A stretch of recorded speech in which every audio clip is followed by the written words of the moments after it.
Hi viewers, welcome to my channel Shadruchulu by Kiran. రేపే తొలి ఏకాదశి. తొలి ఏకాదశి ఆ పేరు ఎలా వచ్చింది, మరి ఈ పండగ రోజు ముఖ్యంగా మరి ఈ పిండిని ఎందుకు తినాలి అనే ఎన్నో విషయాలు మరి ఇప్పుడు మనం తెలుసుకుందాము. ఆఖరి వరకు కూడా స్కిప్ చేయకుండా చూడండి. ఎన్నో మంచి విషయాలైతే మనం ఈ వీడియోలో తెలుసుకోబోతున్నాము. తొలి ఏకాదశి అనేది హిందూ సంప్రదాయంలో అత్యంత ముఖ్యమైన పండుగలలో ఒకటి. ఇది సాధారణంగా ప్రతి సంవత్సరం ఆషాఢ మాసం శుక్లపక్షంలో వస్తుంది. ఈ 2025వ సంవత్సరం తొలి ఏకాదశి జూలై 6 ఆదివారం నాడు వచ్చింది. ఈ పండుగతోనే ఈ ఏడాది అన్ని పండుగలు కూడా ప్రారంభమవుతాయి అన్నమాట. ఇక ఏకాదశి అంటేనే 11 అని అర్థం. ఈ రోజున తప్పక చేయవలసిన కొన్ని పనులైతే ఉన్నాయి, అవి కూడా మనం తెలుసుకుందాము. తొలి ఏకాదశిని దేవశయని ఏకాదశి అని పిలుస్తారు. ఎందుకు అంటే ఆ రోజు నుంచి మరి 4 నెలల పాటు శ్రీ మహావిష్ణువు పాలకడలిపై యోగ నిద్రలోకి వెళతారని నమ్ముతారు. తిరిగి 4 నెలల తర్వాత కార్తీక శుద్ధ ఏకాదశి నాడు అంటే ప్రబోధిని ఏకాదశి నాడు నిద్రలేస్తాడనమాట. మరి శ్రీ మహావిష్ణువు యోగ నిద్రలోకి వెళ్ళటానికి ఈ పేలపిండి మరి ఈ తొలి ఏకాదశి రోజు పేలపిండి తినడానికి సంబంధం ఏమిటి అనేది మనం ఇప్పుడు తెలుసుకుందాము. దానితో పాటుగా మరి పేలపిండి ఎలా తయారు చేయాలి అనేది కూడా నేను ఈ వీడియోలో మీకు చూపిస్తాను. తొలి ఏకాదశి నాడు జొన్న పేలాల పిండిని తినడం ఒక ఆనవాయితీగా వస్తుంది.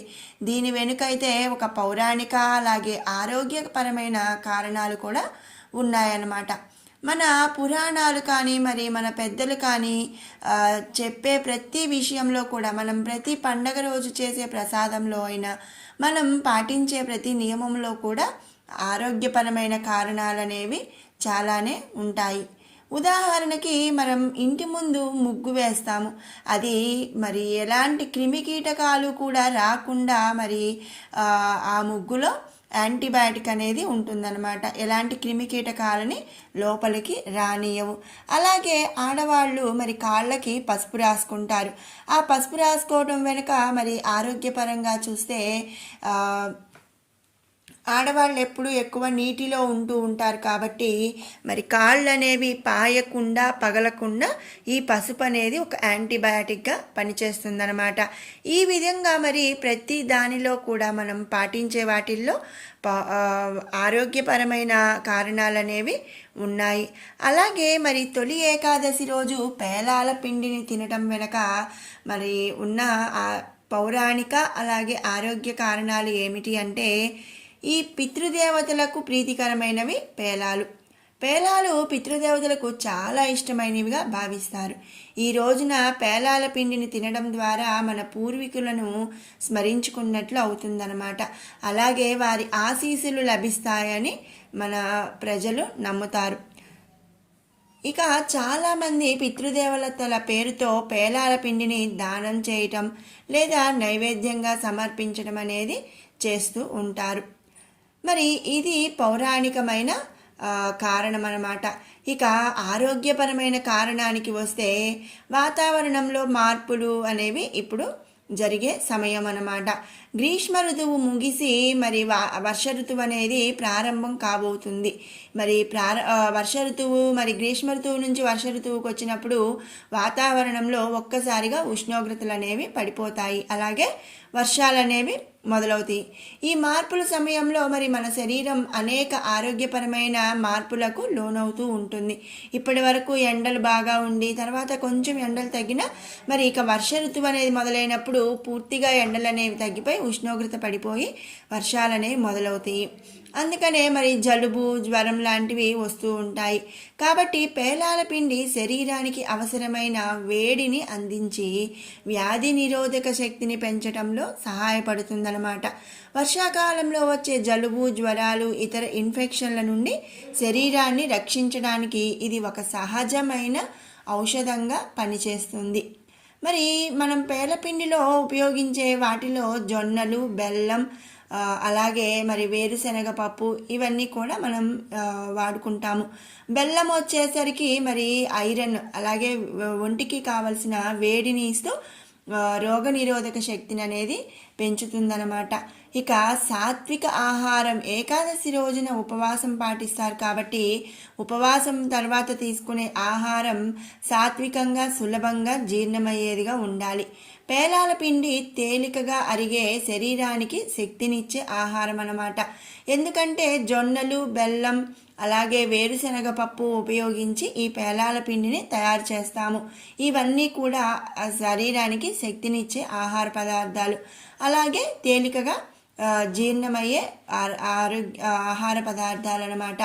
అందుకనే దీనిని సాధారణంగా మరి బెల్లంతో కలిపి తయారు చేస్తారు కాబట్టి ఇది శరీరానికి తక్షణ శక్తిని అందిస్తుంది. ఈ కారణాల వల్ల ఏమిటి అంటే మరి తొలి ఏకాదశి నాడు పేలాల పిండిని తినడం కేవలం ఒక సాంప్రదాయం మాత్రమే కాదు, ఆరోగ్యానికి ఆధ్యాత్మిక ప్రశాంతతకు కూడా దోహదపడుతుందన్నమాట. మరి పేలాల పిండి ఎందుకు తినాలి తొలి ఏకాదశి రోజు అనే విషయాన్ని మనం తెలుసుకున్నాము కదండి. కేవలం ఇది సాంప్రదాయం మాత్రమే కాదు, ఆరోగ్యపరంగా కూడా ఎంతో మంచి ఆహారం అన్నమాట.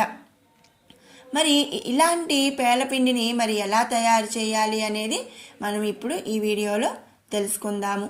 మనం పేలాల పిండి అనేది మనం చేసుకుంటాము. సో ఫ్రెండ్స్, అది ఎలా తయారు చేయాలనేది నేను ఈరోజు వీడియోలో మీకు చూపిస్తాను. ఇలా పేలాల పిండి చాలామంది బయట కొనుక్కొచ్చుకుంటారండి. అయితే మనం సింపుల్గా ఇంట్లో చేసుకునేలాగా నేను మీకు చూపిస్తాను. అయితే కావలసిన ఇంగ్రీడియంట్స్ వచ్చేసరికి జొన్నలు, వేయించిన వేరుశనగ పప్పు, అలాగే తగినంత బెల్లం. ఇప్పుడు ఫస్ట్ మనం చక్కగా జొన్నలన్నీ కూడా కడిగేసి రాళ్ళు అది రాకుండా మనం చక్కగా ఇలా తీసుకోవాలి.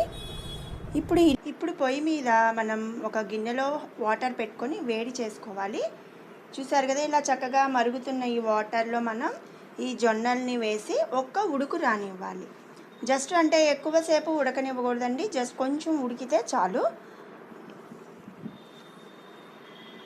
1-2 పొంగులు రాగానే మనం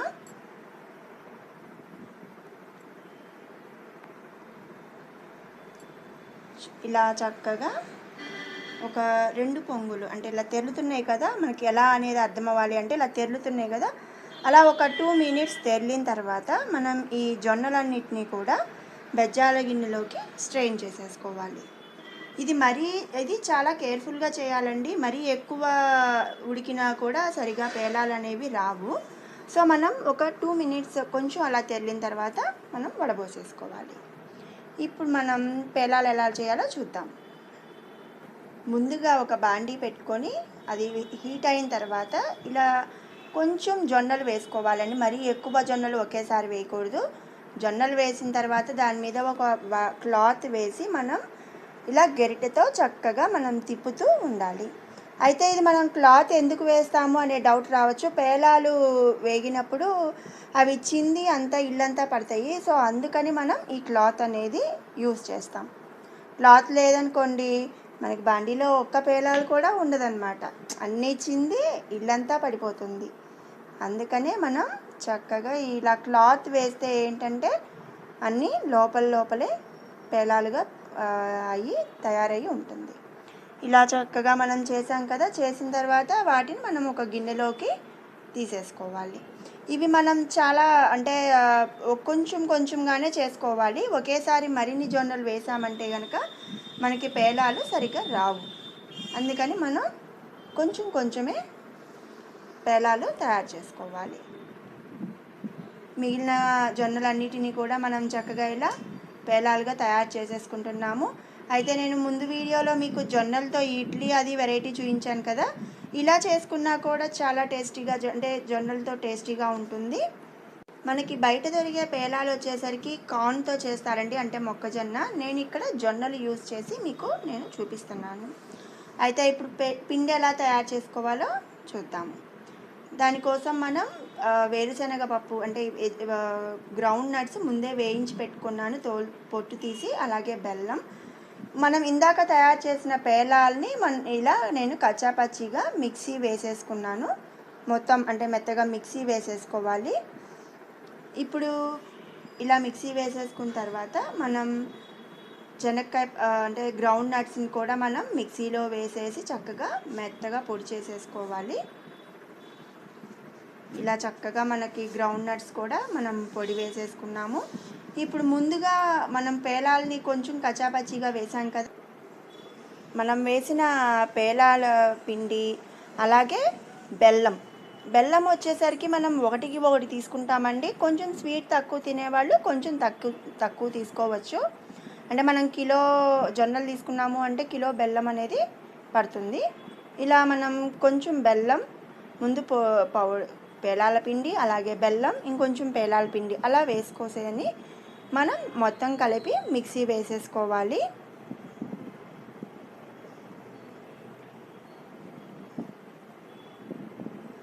ఇలా చక్కగా మిక్సీ వేసేసుకున్న తర్వాత మనం అంతా పిండి వేయక్కర్లేదండి. పేలాలు ముందుగా మనం మిక్సీ వేసి పెట్టేసుకున్నాం కదా, అందులోనే ఈ బెల్లం అంతా కూడా నలిగిన తర్వాత ఈ పిండి అందులోనే వేసేసి మనం ముందుగా మిక్సీ వేసి పెట్టుకున్నాం కదా గ్రౌండ్ నట్స్ పౌడర్, ఈ గ్రౌండ్ నట్ పౌడర్ని కూడా మనం ఇందులోనే వేసేసుకొని చక్కగా మొత్తం కలిసేలాగా కలుపుకోవాలి.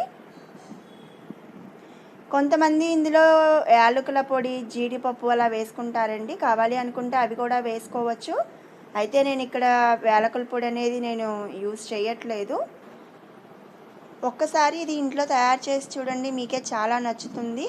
బయట దొరికే మన కార్న్ పేలాల కంటే కూడా ఈ జొన్నలతో తయారు చేసిన పేలపిండి చాలా ఇష్టపడతారు. సో ఫ్రెండ్స్, చూసారు కదా ఎంతో ఈజీగా జొన్నలతో మనం పేలపిండి తయారు చేసుకునే విధానం చూసారు కదా. సో ఫ్రెండ్స్, మీకు మా వీడియో నచ్చినట్టయితే లైక్ చేయండి, షేర్ చేయండి, కామెంట్ చేయండి. అలాగే ఫస్ట్ టైం మా ఛానల్ చూస్తున్నట్టయితే ప్లీజ్